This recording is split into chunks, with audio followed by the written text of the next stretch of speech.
All right, here's our second video looking at soil. And this time we're going to think about how it forms and take a tour through the exciting world of different soils. So hold on to your hats.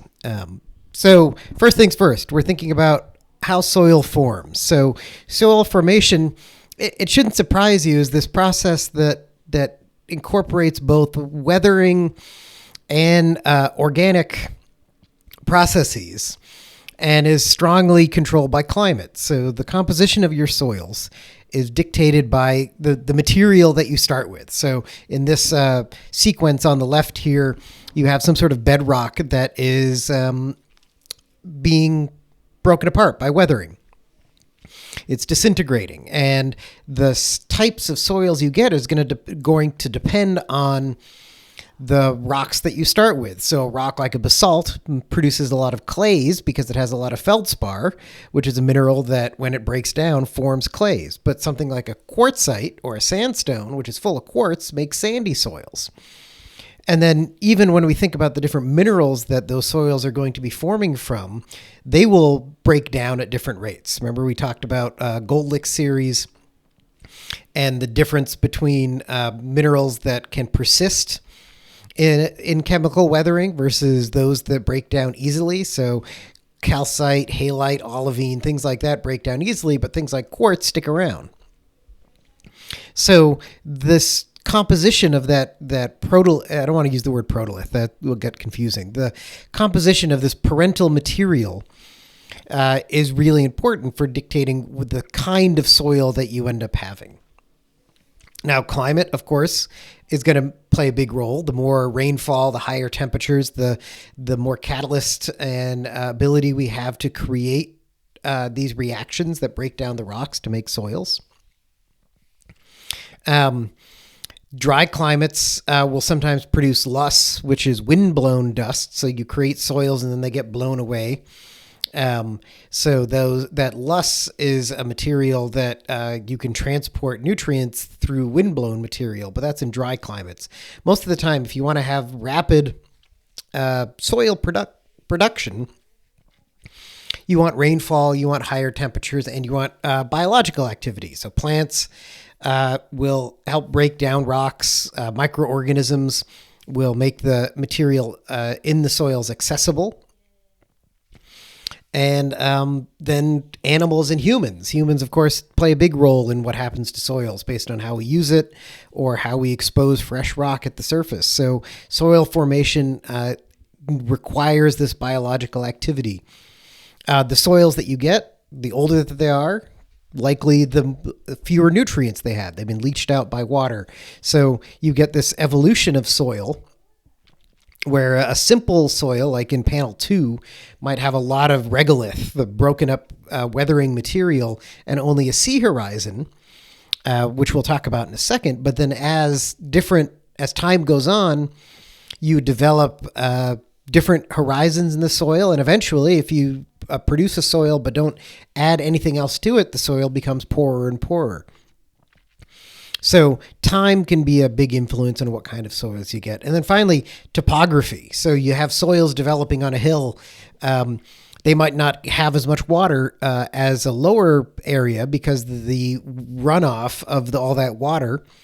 And if that water runs off, it doesn't infiltrate into the ground. But also, soils will move downhill. So you wonder why farms are in valleys other than the fact that they're nice and flat, but a lot of the rich soils will collect in valleys. So topography will control a lot of how soils look. And even here in Granville, we see it, where down in the valley where the village is, the soils are nice and rich and dark. Up where I live now, up on the hills, the Welsh Hills, the soils are much less so. And a lot of that, I think, is the topography. So when we're thinking about soils, people tend to think about soil profiles. These are these 3D sections of soil where we can go from top to bottom and look at how the soil horizons are going to vary. From place to place, The soil profiles can vary a lot. The horizons can vary a lot. But really, when you look at a cross-section of soils, you're looking for different horizons. So at the surface, we have what they call the O horizons, which is the organic debris. Some of it's decomposed, some of it's partially decomposed. It's where you're getting the recycling of material from plant and animal activity at the surface. The topsoil is the A horizons. This is where you really get the decomposing material. It's also where you have the maximum biological activity. So microorganisms, roots, earthworms, things like that. Those are all in the topsoil. Beneath that is the subsoil. It's where solutes that from chemical weathering of the soil above can end up. It's where clays can end up.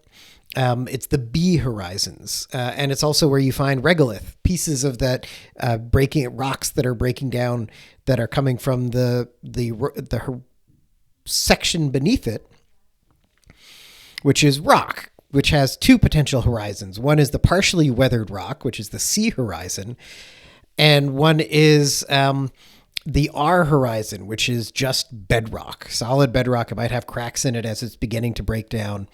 So when you're looking through a soil profile, people look for these horizons, and you may not have all of them. Sometimes you might only have an A and a C, or a B and a C, or you might have some pieces because the way the soil develops varies so much from place to place. Now, that's how we might look at soils in a specific location, looking for these horizons. But the different climate conditions, and especially the different material coming into it and the types of weathering that are involved, will produce a whole suite of different types of soils. And they all have different names. So we're going to look at some. Don't be too concerned about knowing the names specifically, but appreciate the fact that we have all this different variety that we divide soils up into. So here's a couple soils. First off, we have gelisols. They're permafrost soils. Usually they're found up in the Arctic, and these gelisol soils are they're either permafrost or have that evidence of permafrost, and they make up about 9% of the Earth's surface, at least the part of the Earth's surface that isn't covered in glaciers. So typically you find gelisols in like high alpine locations, or the Antarctic or the Arctic. So they're common in places where you don't have probably a lot of active biological processes because the soil is frozen or frozen a lot of the time.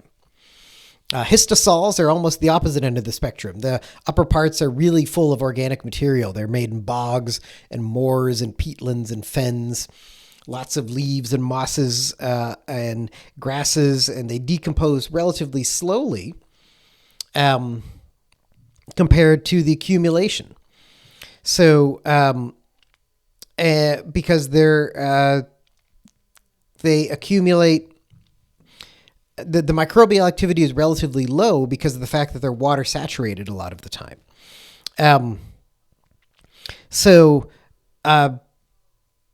They seem like they would be really productive for farming, right? And they are, but you have to drain them. So a lot of these things that used to be swampy areas, especially let's say in England or something like that, you drain those areas and they can become productive farmland because of all the organic material. But these histosols only are about 1% of that land surface.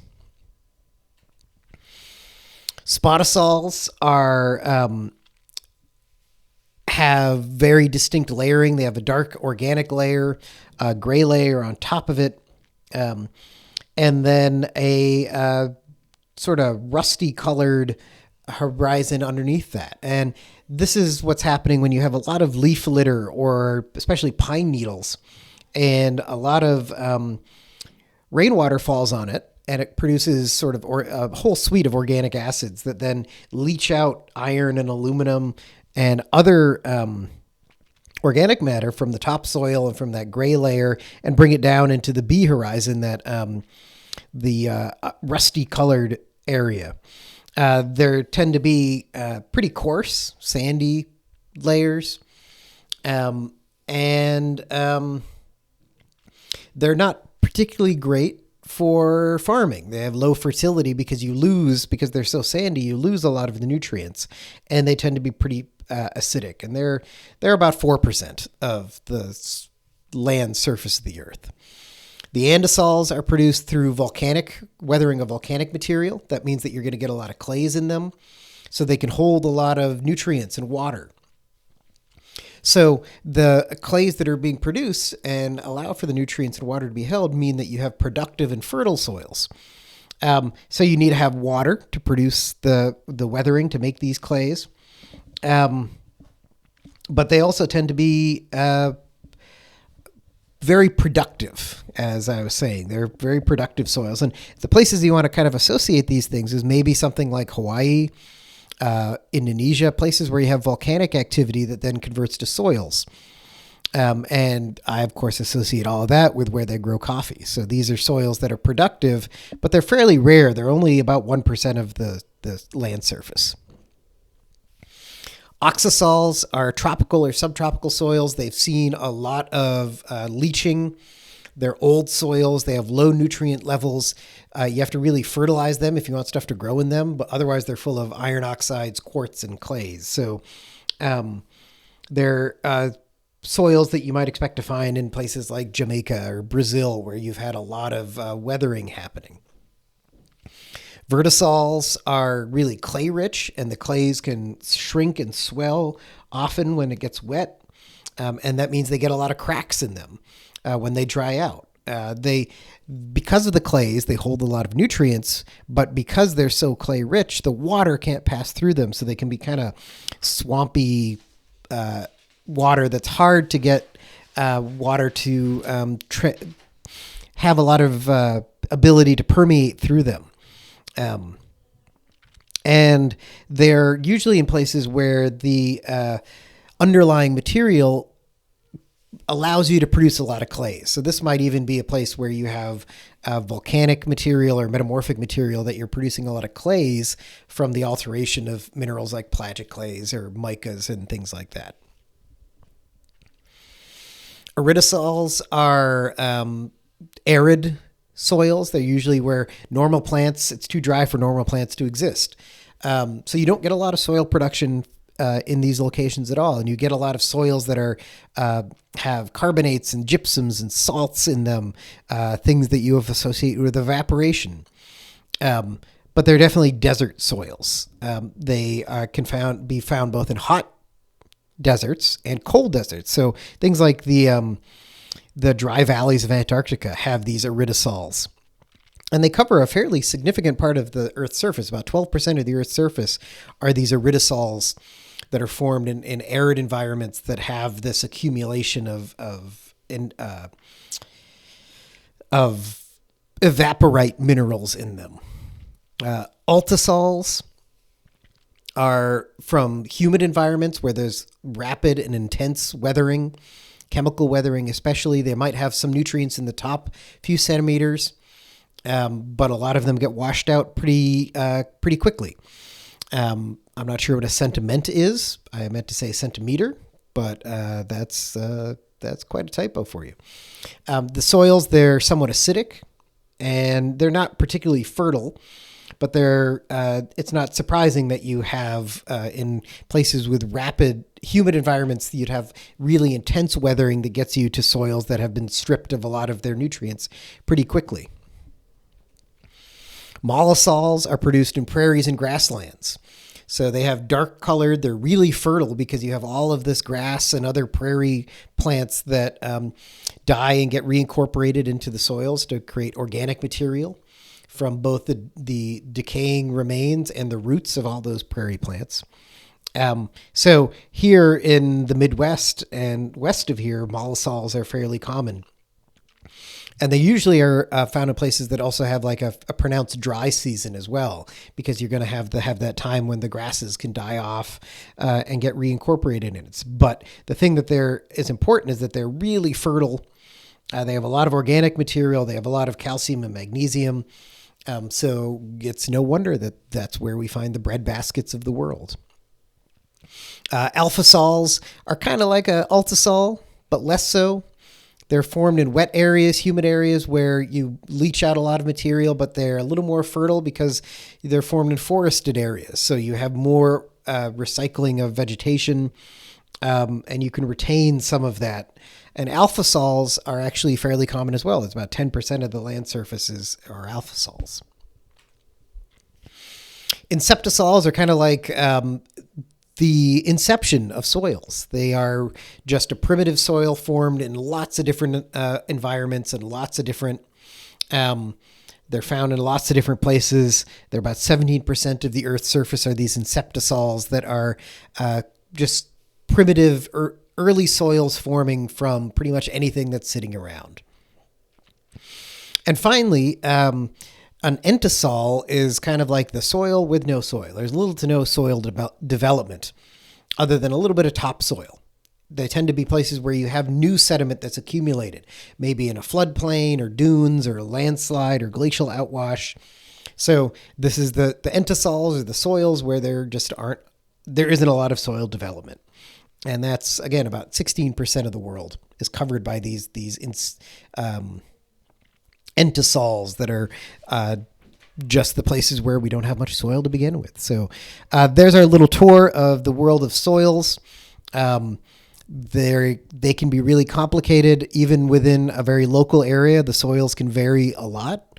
And if you are someone who is concerned about agriculture and farming, you need to know all these soils because that's where that's your bread and butter. So there you go.